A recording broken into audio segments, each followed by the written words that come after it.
Hello everyone. This is a video on the Little's Law, which we were not able to cover in the last session, but I think this is useful for solving the executive shirts case, and hence I thought I will make a small video on this particular thing. This is just one simple formula, yet very powerful, and it can be applied in multiple scenario, right? So what does say, right? So when we discussed about process fundamentals, some of the concepts that we discussed related to processes, we discussed about different kinds of process measures like inventory, flow rate, flow time, throughput, and other things, right? Now, is there a way we can combine all of that? That's where this Little's law comes into picture. And it says that the average inventory for any particular process, especially if the process is stable, it is given by a product of the flow rate and average flow time, right? Now, what it says is that if I is the average inventory, then it is a product of the flow rate and the average flow time. Now here the assumption is that the process which we are looking at, is a stable process. Now what is the meaning of this stable process? The meaning of the stable process is if you consider for the period under which you are actually looking at this process, the average number of people going in is equal to the average number of people going out. So the average inflow rate that we're talking about over here is the same as the average outflow rate, right? Only then we say that this is what we call as a stable process, right? Now, just to kind of make you understand what the examples of unstable process would be, an unstable process is if there is a lot of people who are coming in, but there is a lot of people getting stuck in the process and they are not moving out for a long period of time, then that is not a stable process. So in the so if you take, let's say, a bank, and if you consider one single day, you can assume that based upon people who are entering that particular bank to get services and the total number of people, whether they get the service or not, they will leave the process.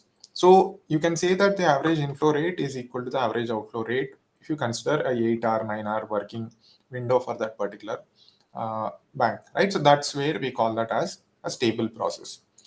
Now, what is the beauty of this and how is it relevant, right? Now, the first thing is that if you look at it, this is very similar to something that we all use that in our childhood. This is very similar to our something like your distance is equal to speed into time formula, right? Now, why am I saying that particular thing? Because if you look at uh,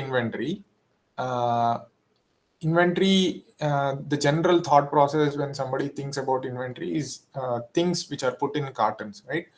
Now, imagine you have one long passage where you are keeping one box after the other in a row, right?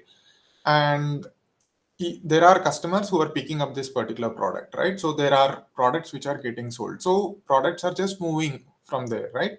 So you can think of that products which are going out of the system, out of that warehouse as the flow rate, and the time it takes for the products to move from one end to the other, that is your flow time that you know, is what is represented by time, right? So that way it is very similar to that. So that's how you can understand this. Now this is very powerful, especially because you have whenever you have to give, let's say, a turnaround time for a particular client, and you already have a lot of activities that you are working on. Now, this will help you give that particular thing because you generally have an idea of how much time do you take to work on a particular file. That is what is flow rate. And you know the number of files which are there in your system, that is your inventory. So based on that, you can actually give a turnaround time. A turnaround time is very similar to the average flow time, right? So that is what this is. Now, just for you to understand this particular thing, I'm taking a couple of examples and I'll explain that, right?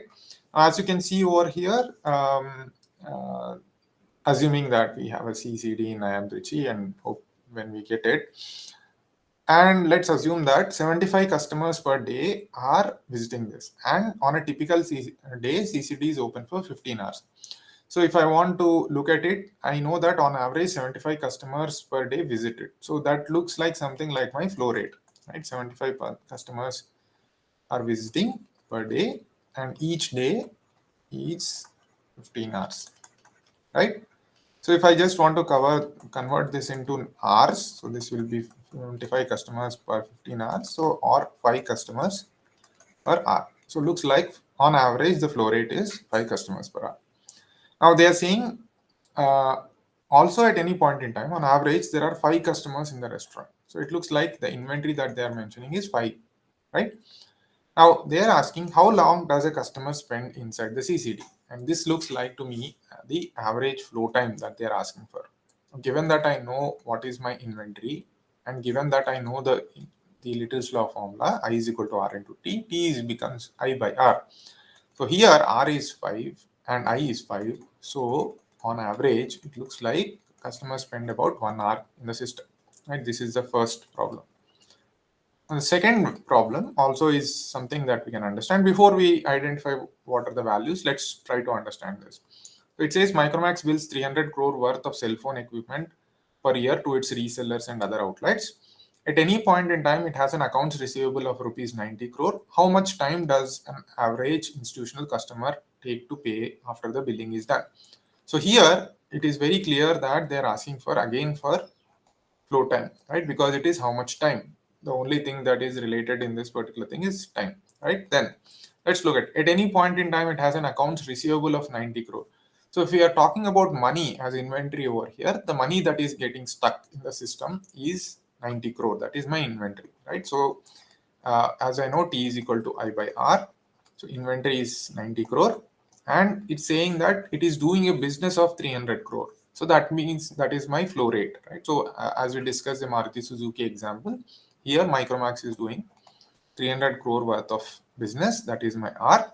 So going by that logic, so this is 3 times, and this is 10 times. So about 0.3 years, right? Because it is talking in terms of year. This is 0.3 years, or you can say about 3.6 months, right? So that is going to be your answer for this question. Now you can apply this particular thing in the executive shirts case as well. Try to understand what each of these represent and how you can apply it there. Okay. Okay. I hope you understood this particular thing. If you have any questions, you can always reach out to me and ask for clarifications. All right.